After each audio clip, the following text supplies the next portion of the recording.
Today, we're going to be responding to the YouTube channel called Fight Science. So strap your seatbelts in and get ready for a wild ride. But before we do that, this video is sponsored by my Patreons. They make it possible for me to put out 2 high-quality videos every single week. Let's get into it. This video is called Forget Knife to the Throat Defense. Do this instead. So Nick, what would you do if I put my knife to your throat like this? What would you do? What would you do? What would you do? You didn't expect this. He didn't expect this at all, right? So the problem is he didn't expect it.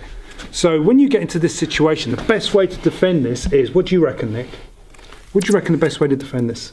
Stamp on your foot, shin scrape? Well, maybe not get in there in the first place. The internet absolutely hates this kind of advice. You can't just say don't get into it in the first place. That's a cop-out. But, I mean, let's be real, it's pretty good advice. If you can try to not get in a situation where someone has a knife to your throat, it's probably better than dealing with it once you're already in that situation. There's not really anything bad I can say about that. I think that's a pretty good point. As much as you guys on the internet hate that advice and call it a cop-out, I think it's pretty solid advice. If you've already got the knife out, and I'm going to deal with defending that knife, it's quite dangerous for me. Even if I'm going to pull my own knife, it's great, but at the end of the day, you're going to stab me while I'm pulling the knife. It's going to be a cut fist. Yeah, exactly. Because as soon as I reach for my knife, you're going to stab me. Yeah. So when's the best time to deal with a knife? Of course, when he's drawing the knife. So put the knife away.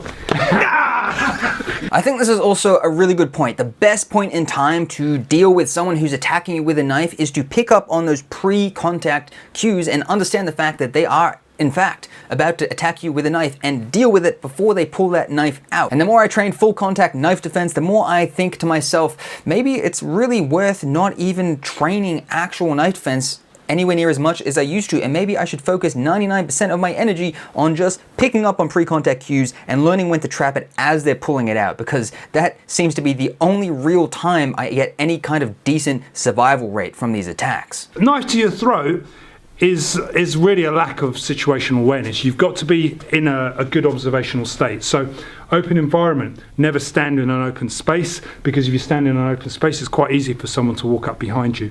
I always work on prevention rather than cures. Yes, there's fancy things you can do. There's a lot of people that teach ideas such as lifting the shoulder, getting hold of the weapon, pulling it down, and struggling with it, and that's absolutely fine, but who wants to struggle or be in that situation in the first place? So for me, the idea is very, very simple. I never, if I have to stop in an open environment to check my phone or to move or what have you, I'll never stand in an open space. In fact, if I check my phone, I'll do it in a cafe. I'll do it somewhere basically where I can do it discreetly. I wouldn't do it in an open street, and I certainly have some sort of environmental awareness, so I know what's around me. Situational awareness is really good and really important and can help prevent the majority of self-defense situations. But at the same time, we have to keep in mind that we're not training high-tech, high-quality military personnel here. We're training civilians, we're training everyday people who aren't going to be able to be 100% focused on their surroundings at all points of the day and all points throughout their life. So while we can't be situationally aware 100% of our lives, there are some key moments and some key risk escalated situations in which we really need to jumpstart that situational awareness skill and ramp that up to 100%. A situation like he mentioned here would be if you're going to be looking at your phone in public, you do not want to be doing that before you check your surroundings. You want to at least make sure you have some idea of who's around you. If you're walking through a car park at nighttime, obviously that is a situation at which point you would want to elevate your situational awareness. Train stations, any kind of public transport. Okay, this next video is called 3 Things to Look Out For Before a Bad Guy's Attack. We should be talking about some pre-contact indicators here, hopefully, so let's take a look at what we have to say. So you could say if the guy's postured up, he's standing forward, he's got a leg forward and he's balling up his fist, that's a pre-attack indicator. So he's got his fist balled up, he's ready to go, you know, he's steaming, he's moving around. I think that's not a bad one, but it's not as reliable as you think. What's a better indicator of whether the guy's likely to attack you is he getting ready? What's he doing with his hands? So Nick's got his mobile phone. Is he putting his phone away? You know, that's a good subtle indicator that the guy's getting ready for action. Is he putting it away? Is he adjusting his clothes? I think this is a big one. 1, putting any kind of item in their hand away. 2, pulling up the waistband is another really good pre-contact indicator. And also, from the perspective of you, the person trying to defend yourself, if you have a phone in your hand and someone has already closed the distance, like you can see here in this image that was shown in the video, at this point, in my opinion, it's too late to be trying to put your phone away in your pocket. Right now, you just need to be ready to be able to drop that if stuff goes crazy and go straight in, because as you go to put that in your pocket, your hand's behind your back. That's not a good place for your hand to be. If you have failed to already put it in your pocket because you failed to pick up the pre-contact cues up until this point in time, the point to put your phone away in your pocket is now over. You've got to focus on the threat in front of you and just be ready to drop that phone. When you're looking at pre-attack indicators, you have to look at a cluster of them and a grouping of them. You can't take one. So if the guy's blading off to the side and he's got a dominant side forward and he's balled up his fist, that's one thing. Okay, that's fine. But if he takes his top off and then he blades off to the side, then my threat levels, my emergency levels start to go up a little bit. I start to think, okay, you know, ooh, this is a little bit. Now things are starting to get dicey. Yeah, things are a little bit. And worst of all, as I said, if he's getting ready, if he's taking his phone and he's putting it in his pocket or he's getting his hands free, that's another problem. This is a really good point as well. You can't just go off of one pre-contact indicator most of the time. If someone blades their stance and you decide in your mind, all right, they've bladed their stance, so I have to hit them now. Sometimes people just inherently blade their stance when they talk and they're not actually intending to hit you. So if you hit this guy with a preemptive strike, you are not going to be able to justify that to the police in a court of law, and you're probably going to end up going to prison and serving time for potentially manslaughter after his head bounces off of the pavement. So we need to be looking at, sure, did he blade his stance? Okay, cool. Did he also pull up his waistband? Did he also bunch up his fist? But more specifically, is it obvious to someone who is watching this encounter take place, or better yet, from the perspective of a CCTV camera with no audio recording up on a wall somewhere, that you are in physical danger, that you have taken steps to get out of that physical danger, and that you have been prevented from escaping that physical danger by the person who is threatening you? And only once you can kind of tick those three boxes should you be engaging in any kind of pre-contact attack, any kind of preemptive attack, because if you haven't ticked those boxes, then you're going to have a pretty difficult time to be able to articulate why you did what you did to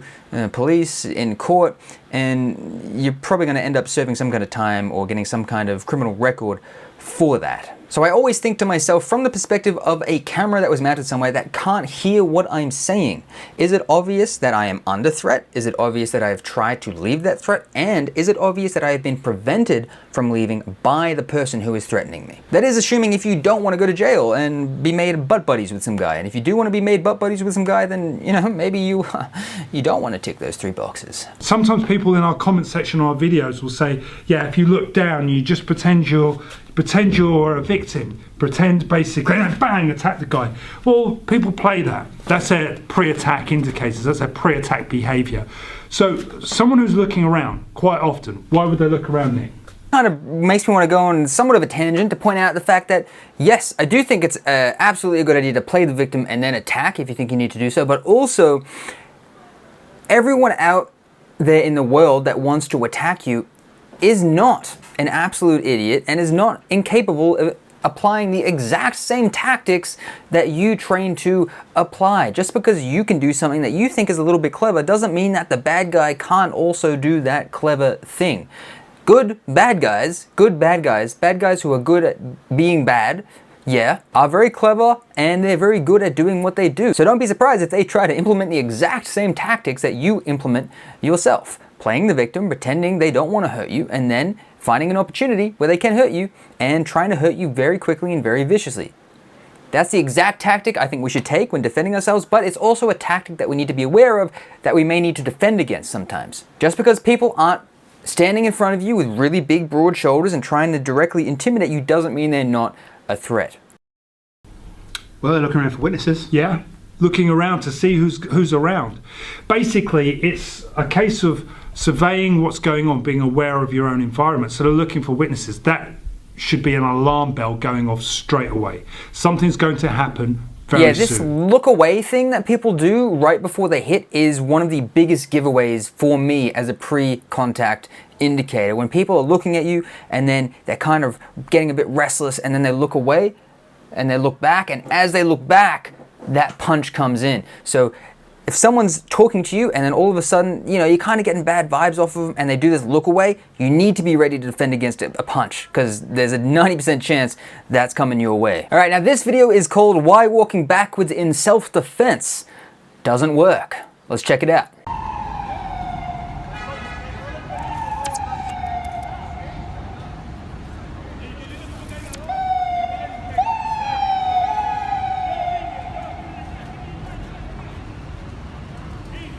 If I put this up on my channel, I'm gonna get a guideline strike because I'm not allowed to show any street fights whatsoever. However, what I will do is tell you that this guy essentially just hit this guy in the face with a backpack. Now, do I think using a backpack as an improvised weapon, sorry, as an impact weapon is a good idea? No, I absolutely do not think using a backpack as an impact weapon is a good idea. I think it's a lot less efficient than using your body. It's much more efficient and effective to hit someone with a palm or a forearm or an elbow or really any other part of your body than it is to hit them with a bag, unless you literally have bricks in the bag, and I don't think anyone walks around with bricks in their bag. I think a backpack can be used as an improvised weapon to throw at somebody or to use to block bats or knives, but as an impact weapon, I don't think so. If you want to see my video testing out the many different ways you can use a backpack for self-defense, check out this video up here. What are you saying about me? I'm not saying anything, mate. Want to start some trouble? No. One thing I do want to point out that's happening here is the two hands out in front with the palms facing outwards. This is essentially called a fence. Now in my gym, we call this a full guard, similar to the jiu-jitsu system of like half guard, full guard. Our full guard is when someone is very clearly being aggressive to you in a situation such as this. This is an appropriate time to use this, but our half guard is when you're sitting at a bus stop, for example. I'm at a bus stop. There's someone next to me. They're being a bit off, a little bit funky, a little bit of some bad vibes coming from this guy. I can't turn to face him and use this fence because that's a bit of an overkill. It's probably going to escalate the situation, if anything. So in this situation, where it's just a threat that I've picked up on, I like the thinking man pose because it's not necessarily telling this guy that this is even particularly for him. I'm not drawing any attention to him, but I'm also ready to, boom, cover my face if I have to. And another variation is if you're walking towards somebody and they're walking towards you, you don't really want to be walking around like this because this is unnatural, and you don't want to be walking around and face them and then tell them, hey, back off, don't touch me, because again, that's going to escalate it. So in this situation, I like to just like bring my hand up and itch my face. My forearm's up, so if I do decide to strike, I can just go boom and cover myself. But again, it's not drawing any attention to them. So you've got the full guard, which is this. You have the half guard, which is like the thinking man, and you have a variation of the half guard, which is just itching your face if you're on the move. But I do think it's important to point out that the full guard can actually raise an attacker's level of aggression if you use it at the wrong point in time. There is a time and a place for it, but there's also a time and a place to not use it. And when someone is just kind of giving you bad vibes but hasn't actually started confronting you yet, that is the wrong time to use this guard. That's not what's happening here. He's using it at the right point in time, so, you know, this isn't a criticism of him. It's just a little note that I thought I'd throw in there. You know, the point of what I'm trying to say is you'll often watch a lot of fights and you'll see people walking backwards. At some point in time, you've got to stop and hold your ground, because if you keep walking backwards, where are you going to end up? In a corner. In a corner. Or with your back against a car. This is actually a really good point. I think it's important for us to move back only so far as necessary in order to clearly demonstrate to any potential cameras that don't have the capacity to record audio that we are in danger from the person in front of us, that we are attempting to leave the danger, and that we're being prevented from leaving the danger by the person who is threatening us. If we back up, this person follows us after we've attempted to leave and de-escalate, that gives us enough of a ability to be able to justify what we did and articulate what we did to anyone in the future when we may have to do that. So once we've moved back enough to be able to show that that's clearly the case, and we've ticked those three boxes, that we're in danger, that they are presenting us with some danger, we're trying to leave the danger, and that we are being prevented from leaving by this person, then it's now time for us to stop moving backwards and time for us to think about actually going on the offensive. This is good for a couple of reasons. The first reason is it actually gives this person a way out and allows us to discover whether or not they're a bad person or whether they're actually a good person and they're just having a bad day. If they're a good person having a bad day, a lot of the time when you present them with this opportunity, they will in fact back off and be able to be de-escalated. But if they're truly a bad person intent on doing harm, then they'll keep coming at you. So that can allow you to rest your moral compass after you crack them one. And the second thing is it allows you to articulate why you did what you did and clearly demonstrate why you did what you did to people in the future in order to stop yourself from going to prison. This video is called Here's What You're Not Told About Real Fighting in Wing Chun. Let's have a gander, shall we? The reality of fighting is that a bad guy will absorb your punches and simply hit you back. Adrenaline plays a major role, but many people headhunt in a fight, and your skull is a dense mess, so it renders your punches useless. Even the body itself is resilient enough to cope with strikes. Just watch the video. Combine adrenaline with anger and the intention to harm, then you have a cocktail of violence that will be difficult to manage. As I've already said before in our videos, and As I always say, people punch in bunches. They come in with a series of punches, especially people that don't know what they're doing. The idea in Wing Chun of blocking and attacking simultaneously has limited application. Wing Chun is famous for the idea that in a fight, someone will punch you and you block and you attack, or you intercept and you attack simultaneously. So one of the most common ideas is tan da, especially against the haymaker. So if someone throws a punch, the other just go in, bang, bang, bang, and hit. Watch this fight and count how many times the fighters throw punches in bunches. It's rare that they throw a single punch and stop.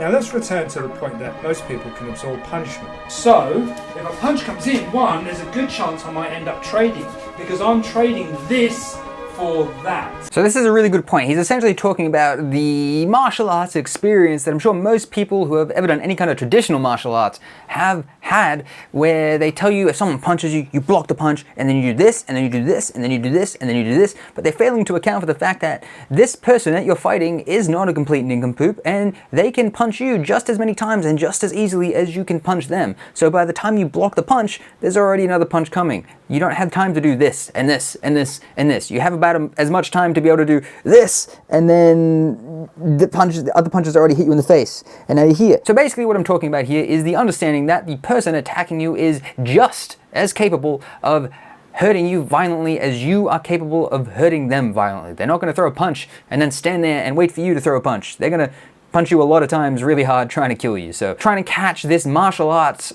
teaching fallacy of they punch you, then you do this, this, this, and this is really important when you're trying to learn how to defend yourself, and really important to realize when it's happening so you can leave that gym straight away and find somewhere that's actually going to teach you how to fight. Now I know that a number of die-hard Wing Chun fans will be saying, well, if I poke the guy in the eyes while doing my simultaneous block and attack, that will finish the fights. Perhaps, perhaps not. Watch this fight, and you'll see that the lads often put their head down and swing. They swing for the hills. In fact, most kids that fight will drop their heads and swing for the hills. Under this condition, you're unlikely to poke a guy in the eyes. Again, a really good point that I have raised previously myself. Trying to strike the eyes from a distance like this is really unreliable. It's such a small target, and if you miss, you're probably going to snap a finger or two or hurt yourself in some way, shape, or form that will leave you much less efficient and much less able to be able to actually take this person out. So I don't recommend eye gouges from a distance as an attempt to strike the eyes, because if you miss, you know, you're pretty much done for. So I agree with that point very, very much. At no stage do I take for granted that the bad guy will take my punch and fall to the floor. It's a fight after all, and I'm defending my well-being as he's defending his. I think this is another really good point. You never want to assume that your hardest shot is going to put the guy down. You always want to assume that you're essentially fighting the Terminator, and you always want to be ready to follow up whatever shot you just threw, even if it was your best and your hardest shot that you've ever thrown in your entire life, with another equally as hard shot, just in case it didn't work. And just to never assume that it's going to work, because if you do that and it doesn't, you're screwed. Thanks for watching, guys. If you want to see me react to Baz Ruten's bar fighting, self-defense tips videos, click right here. People seem to enjoy that video, so give it a watch if you haven't already.